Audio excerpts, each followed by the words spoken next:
How to change your password in Windows 11, quick and easy. Hey there, welcome back to IT Next channel. Today, we're tackling a fundamental aspect of computer security. Changing your password in Windows 11. Let's jump right in. To change your password, click on the Start button and then select the Settings icon. It's the one that looks like a gear.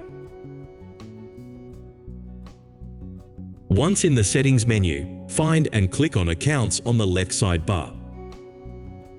This is where all your account-related settings are located. In the Account settings, click on Sign In options.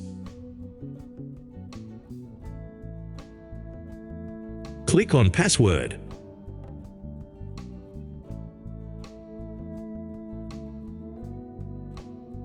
Now, enter your current password.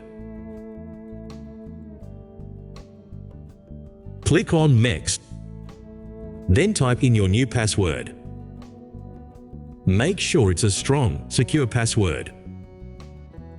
You might need to confirm the new password to ensure there are no typos. After entering your new password, here, enter password hint.